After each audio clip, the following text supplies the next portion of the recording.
Premier corner germanique.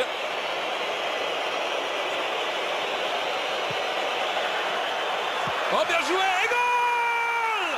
1-0 pour l'Allemagne. Müller complètement oublié par la défense brésilienne. Quelle erreur de marquage!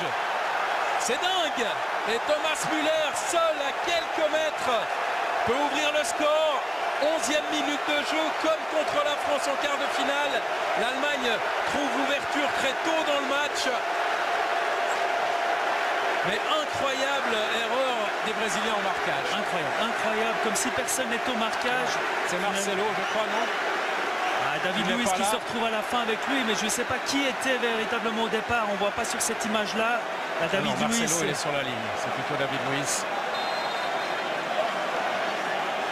Ouais, certainement qu'il y avait un système de bloc qui était mis en place par les Allemands. Enfin, c'est invraisemblable qu'un joueur puisse se retrouver à ce niveau-là et dans une demi-finale de Coupe du Monde aussi seul.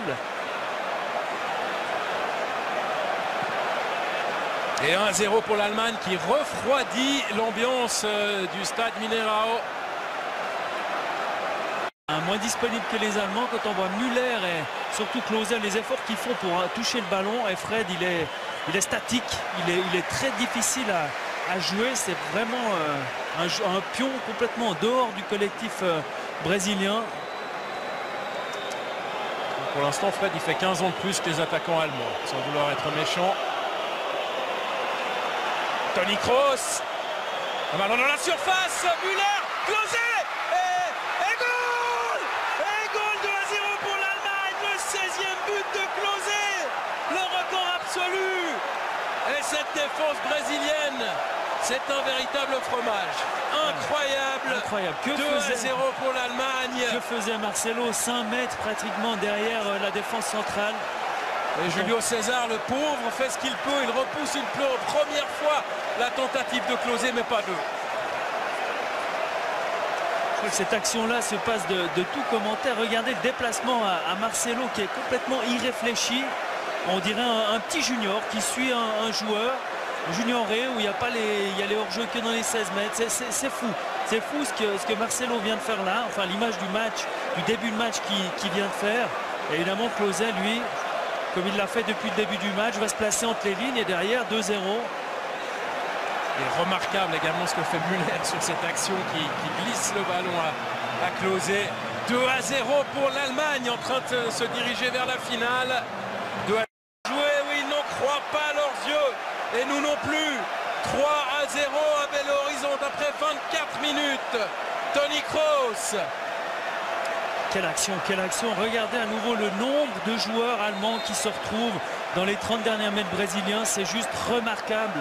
Avec Özil qui part de son côté droit pour décaler là, mais derrière, il y a du monde dans les 16 mètres. Ça signifie pratiquement 6 joueurs dans les 30 derniers mètres brésiliens pour marquer le 3e but après 24 minutes. C'est remarquable comme mentalité, comme état d'esprit du côté allemand. Avec Müller dans un premier temps qui manque sa reprise, mais Kroos, alors lui ne rate pas. Julio César touche quand même le ballon au passage. Mais attention pour la sélection brésilienne. La Seleção en train de voler en éclairs, même dans ses pires cauchemars. Fred n'aurait sans doute pas imaginé ça. 3 buts en 3 minutes. 4-0 pour l'Allemagne. Invraisemblable, invraisemblable ce qui se passe là. En plus, c'est les Allemands sans en rajouter. Hein. Ils jouent juste. Les décalages sont justes. Les pressings sont justes. Ils sont tout simplement trop forts pour les Brésiliens actuellement qui sont effectivement en perdition. Quelle baffe, quelle baffe. Le Brésil qui n'a plus perdu depuis 12 ans un match sur ses terres. Et là, non seulement il en... Hummels qui trouve Khedira de nouveau. Il y a 3 Allemands. Khedira pour Özil. Khedira et 5-0. 5-0 pour la Mannschaft.